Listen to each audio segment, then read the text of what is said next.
অভয়া। ঢং ঢং করে ছুটির ঘন্টা বেজে উঠল। অরুণিমার ক্লাস শেষ। হই হই করতে করতে বান্ধবীদের সাথে বেরিয়ে আসছে অরুণিমা। বছর 17 অরুণিমার রূপ যেন মুক্তোর মতো ঝরে পড়ছে। অরুণিমা বাস স্ট্যান্ডে দাঁড়িয়ে আছে বাসের অপেক্ষায়। প্যাক প্যাক হর্নের শব্দটা কানে যেতে অরুণিমা পেছন ফিরে তাকিয়ে দেখে এক আইসক্রিমওয়ালাকে। সে হাঁক দিল, ও কাকু, এদিকে আসুন। লোকটিও তার দিকে আইসক্রিমের গাড়ি ঠেলতে ঠেলতে এগিয়ে এলো তাদের কাছে। অরুণিমা বলল, কাকু, 2টো ভ্যানিলা আর 2টো বাটারস্কচ দিন। মাঝখান থেকে ঝিমলি বলে ওঠে, না না কাকু, আমাকে কর্নেটো দিন। এই যে মামুনিরা, একে একে সবাইকে দিচ্ছি। ব্যস্ত সড়কের পাশে তাদের হাসি ঠাট্টার রোল চলছে। আইসক্রিমওয়ালাকে উদ্দেশ্য করে ঝিমলি বলে, ও কাকা, মাথা ভর্তি পাকা চুলে একটু কলপ করলে তোমাকে বেশ সুন্দর লাগবে। কি যে বলো মা, এই আইসক্রিম বেচে যে টাকা হয় তাতে টেনে টুনে সংসারটুকু চলে, তার সাথে ছেলেমেয়ের পড়াশোনার খরচ। কলপ কোথা থেকে আসবে মা? ঝিমলি বৃদ্ধ মানুষটির মুখের দিকে চেয়ে রইল। মনে মনে ভাবছে, সত্যি বাবারা এমন হয়। কয়েক মাস আগেই ঝিমলির বাবা মারা গেছে। বৃদ্ধ মানুষটির মুখে মা ডাকটা শুনে স্মৃতির পানশিতে চড়ে পাড়ি দিল শৈশবে। সেই ছোট্ট ছোট্ট পায়ে বাবার হাত ধরে আইসক্রিমের বায়না ধরার ক্ষণে নিজের অজান্তেই চোখের 2টো পাতা ভিজে গেল। প্যাক প্যাক করে আইসক্রিম কাকু এগিয়ে চলল। সংসারের বোঝা ঠেলতে ঠেলতে জুতোর শুকতলাতে হয়েছে ক্ষত। ঝিমলি অবলোক দৃষ্টিতে চেয়ে রইল বৃদ্ধ মানুষটির দিকে। চল চল ঝিমলি, উঠে পড়, বাসটা ছেড়ে দেবে। অরুণিমার ডাকে ঝিমলি স্মৃতির ঘর থেকে ফিরে এলো বাস্তব জগতে। ভিড় বাসে গাদাগাদি করে 4 তরুণী কোনো মতে দাঁড়িয়ে আছে। হঠাৎ একটা মাঝবয়সী লোক অরুণিমার পেছনে দাঁড়িয়েছে। লোকটির হাবভাব ভালো ঠেকছে না দেখে অরুণিমা বলল, এই যে কাকু, একটু সরে দাঁড়ান তো।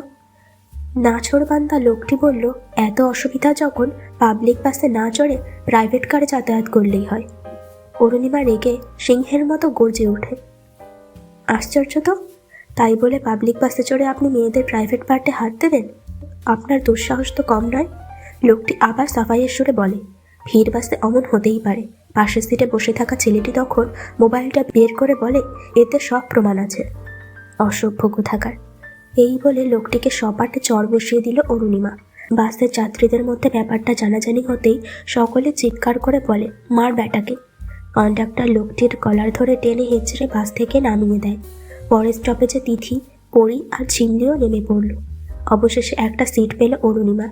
আর 2টো স্টপেজ পরেই অরুণিমাও নেমে পড়বে। জানালার পাশে বসে ঠান্ডা বাতাসে মনটা একটু স্বস্তি পেল। মিনিট 20 পর সে নিজের গন্তব্যস্থলে নেমে পড়ল। সন্ধে হওয়ার মুখে অরুণিমার গলিপথ ধরে বাড়ি ফিরল। কলেজের ব্যাগটা রেখে সোজা বাথরুমে শাওয়ারটা চালিয়ে নোংরা স্পর্শগুলো মন থেকে মুছে ফেলতে চেষ্টা করছে। অরুণিমার মা সরমা দেবী রান্নাঘরে চা বসিয়েছেন। রান্নাঘর থেকে অরুণিমা দেবী ডাক দিলেন, মিঠাই খাবি আয়। চায়ের কাপে চুমুক দিয়ে অরুণিমা তার মাকে বাড়ি ফেরার পথে বাসের ঘটনাটা বলল। সরলা দেবী শুনে বললেন, এই সব লোকের জন্য ঘরের মা মেয়েরা বাসে ট্রেনে কোথাও নিরাপদ নয়। এই জন্য তুই বাড়ি না ফেরা পর্যন্ত আমি ভীষণ চিন্তায় থাকি। টুংটাং করে একে একে মেসেজ ঢুকছে ঝিমলির ফোনে। ফেসবুক খুলতেই হ্যাপি ফাদার্স ডে। মেসেজ দেখে মন কেমন ভার হয়ে গেল। সে স্নানটা সেরে হাতে মুখে 4টি খাবার গুছে তড়ি করে বেরিয়ে পড়ল। তিথি পরীকে ফোন করে বলে, কি রে, আজ কলেজ যাবি না? পরী খুব খুব কাশতে কাশতে বলে, না রে, একটু ঠান্ডা লেগেছে, কলেজে যাওয়ার মুড নেই। অজ্ঞতা তিথি একাই বেরিয়ে পড়ল বাস স্ট্যান্ডের দিকে। বাস স্ট্যান্ডে ঝিমলির সাথে পরীর দেখা হতেই বলল, আরে তুই কখন এসেছিস? ঝিমলির ঠোঁটের কোণে এক চিলতে হাসি নিয়ে বলে, এই 10 মিনিট হলো। প্যাপ ও বাসের শব্দ, আইসক্রিম। অফিস টাইমে বাসে ভিড়টাও বেশি থাকে। বাসের জানালা থেকে অরুণিমা ডাক দিল, ঝিমলি তাড়াতাড়ি উঠে পড়, তোদের জন্য সিট রেখেছি। 3 সিটারে 3 জন বসে পড়ল। বাসের মধ্যে এক হকার উঠেছে। কলা নেবে, কলা নেবে? তিথির পাশে লোকটি এসে গলা উঁচিয়ে বলে, মোটা মোটা কলা নেবে? লোকটি ছিচকে চোরের মতো চাহনি দেখে অস্বস্তি বোধ করে দেহি। হাত নেড়ে বলে, লাগবে না। তখন একটি বছর 5-6-এর বাচ্চা ঝুপ করে তিথির পা দুটো ধরে বলে, 5 টাকা দাও না দিদি, সকাল থেকে কিছু খাইনি। তিথি বলে, ওরে পা দুটো ছাড়।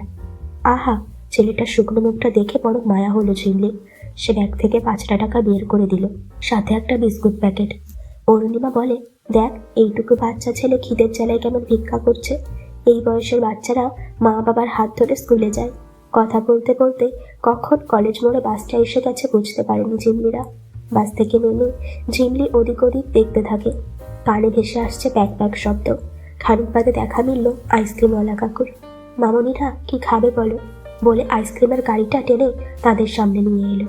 ঝিমলি পলিথিনে মোড়া একটা বক্সে দিয়ে দিয়ে বলল, এটা তোমার উপহার কাকা।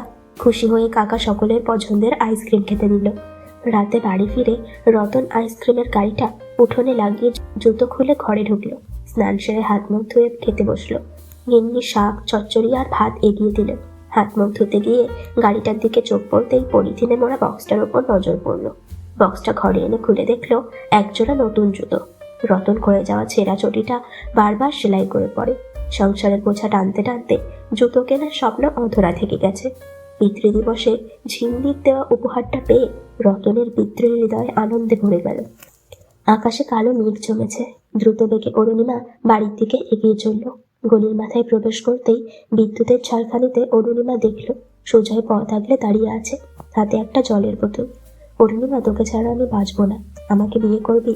পাগলামি করো না সুজয়দা, আমি কিন্তু চিৎকার করব।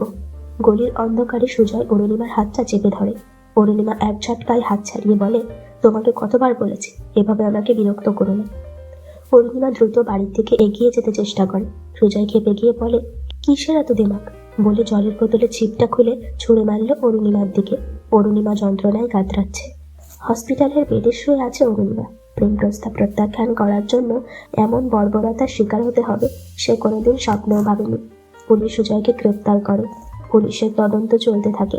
উপযুক্ত প্রমাণ না মেলায় ও তদন্তের গাফিলতির কারণে সুজয় বেকসুর খালাস পায়। দুর্নীতি আইনকে বৃদ্ধাঙ্গুলি দেখিয়ে জয়মাল্য পরে সমাজের বুকে ছাতি ফুলিয়ে ঘুরে বেড়াচ্ছে। অরুণিমা আয়নার সামনে নিজের ঝলসানো রূপটা দেখে আঁতকে ওঠে। সে বাগানের আগাছাগুলোর দিকে চেয়ে থাকে আর মনে মনে ভাবে, আগাছাকে যতই ছেটে ফেলা হোক না কেন তা আবার বেড়ে উঠবে। তাই আগাছা নির্মূল করতে হলে সমূলে উৎপাটন করা প্রয়োজন। ঝিমলি, তিথি, পরি অরুণিমার পাশে এসে দাঁড়ায়। অরুণিমার অন্তরে শুধু ন্যায় অন্যায়ের সংঘাত চলছে অবিরত। ঝিমলিরা আর্থিক মানসিক দিক থেকে তাকে সাহায্য করে চলেছে।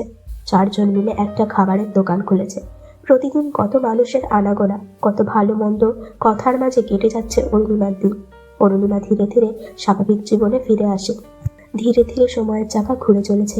5 বছরে অরুণিমার সব বান্ধবীরা 7 পাকে বাঁধা পড়েছে। ঘর সংসার সামলেও পরস্পরের সাথে যোগাযোগটা ঠিক বজায় রেখেছে। অরুণিমার খাবারের দোকান রমরমিয়ে চলছে। সে এখন একাই দোকান সামলায়। একটা ছোট্ট ফুটফুটে মেয়ের সাথে ঝিমলি একগাল হাসি নিয়ে এগিয়ে আসছে অরুণিমার দিকে।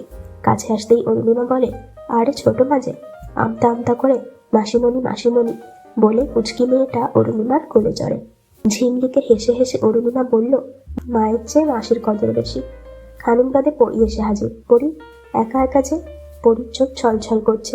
শাশুড়ির মুখের কথাগুলো মনের মধ্যে ঘুরপাক খাচ্ছে। ঝিমলি বলে, আরে বাবা, বলবি তো কি হয়েছে? পরি বলল, কি বলবো, ওদের যা মুখের ভাষা। কেন রে, তোর বর তো বেশ ভালো। পরি বলে, হ্যাঁ রে, ওর ভালো মানুষটার সুযোগ নিয়েই ওরা আমাকে সবসময় বাজা মেয়ে বলে খোঁটা দেয়।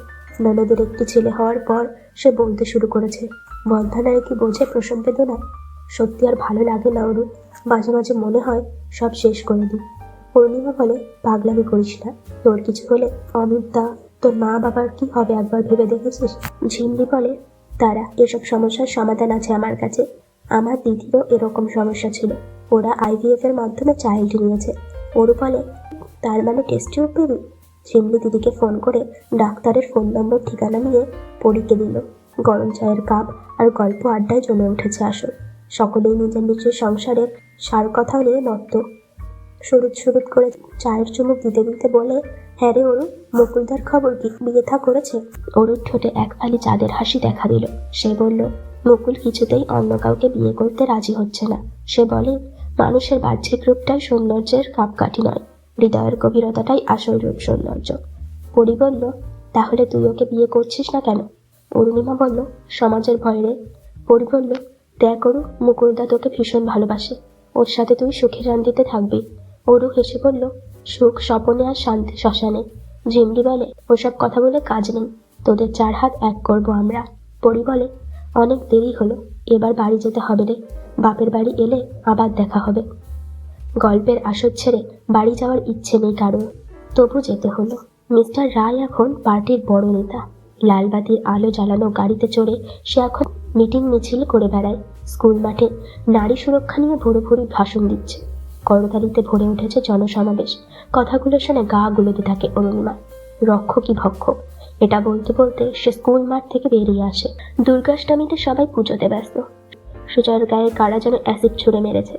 চারিদিকে ঢাকের শব্দ। সুজয়ের আর্তনাদ কেউ শুনতে পেল না। লাল বেড়ে শাড়ি পরে অরুণিমা মায়ের অঞ্জলি দিচ্ছে। মনে হচ্ছে স্বয়ং মা দুর্গা স্বর্গপুরী থেকে ধরাধামে নেমে এসেছেন দুষ্টের দমন আর শিষ্টের পালনের জন্য। রুলিং পার্টির বড় নেতা সুজয় রায় অ্যাসিড আক্রান্ত হয়ে হার্ট ফেল করে মারা গেছে। খবরটা টিভির পর্দায় বারবার দেখা যাচ্ছে। দুর্নীতি যখন ন্যায়ের পথে বাধা হয়ে দাঁড়ায়, তখন প্রতিশোধী প্রতিবাদের একমাত্র পথ।